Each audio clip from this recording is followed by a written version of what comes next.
Edward Burne-Jones' large oil painting The Garden Court was completed in 1894. Today it is one of the most popular paintings in Bristol Museum and Art Gallery's collection.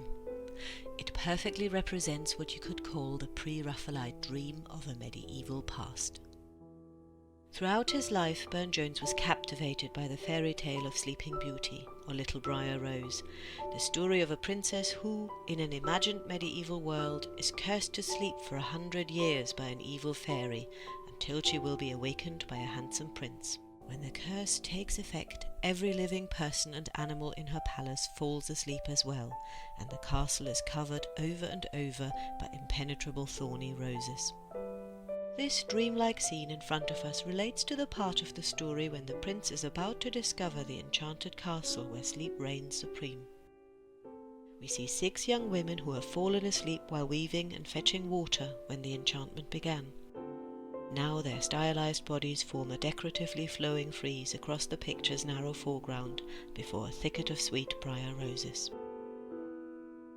We start reading the painting with our eyes from the far left by a sundial on a slender stand where a girl in a plain dark blue and green dress sits on the side of a stone fountain, lowering her profile on her arm.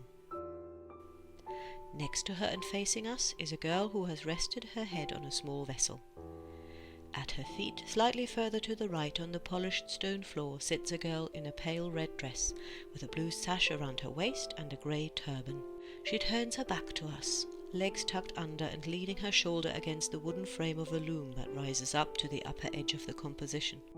Beyond this central vertical axis, 3 more girls can be seen in further poses of enchanted sleep.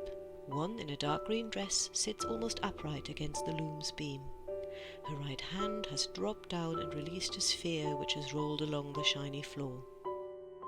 Another girl in dark grey rests her head against her knee. More small marble spheres lie in her lap.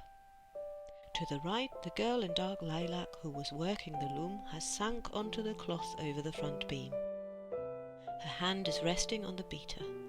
Turned back, facing towards the first figure, she brings the sweep of her moving gaze to a close.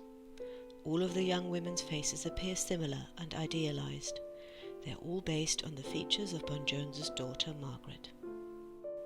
Behind the frieze of figures is a thicket of roses, dark green with tiny white flowers. The thorny branches have shut the wider garden court off from view and twisted around the loom and the sundial, but the girls are safe. The spell has closed off the young women from the world around them. Yet it seems that the sleepers, rather than simply awaiting rescue by a man, have escaped into a dream of their own, away from the toils of life and society. What are they dreaming about? Many of the artists associated with the Pre-Raphaelites, including Burne-Jones, had complicated personal relationships with women, while their paintings often portrayed Victorian attitudes to women in general. Medieval subject matter and fairy tales served as a vehicle to interpret gender relationships, while in the real world women were increasingly politically active, educated and seeking financial independence. In fact, the Pre-Raphaelites had female patrons and female colleagues such as Evelyn de Morgan and Elizabeth Siddal. Maybe this image is inviting us to imagine what the girls would want for themselves. But maybe this image is not restricted to gender. Maybe it is a metaphor of an alternative world that offers an escape from the challenges of contemporary life to everyone. British society was rapidly changing during the age of empire and industrialization. Pictures of perfect kings, saints and fairy tales provided a place to lose oneself at least for a while. So this painting is not about historical or literary accuracy. A complete series of images which Burne-Jones associated with the story today hangs at Buscott Park in Berkshire. It also includes pictures of the sleeping king, the princess and knights, all taken out of this into a dream world, all yet undisturbed, as the princess has not been awakened from the spell.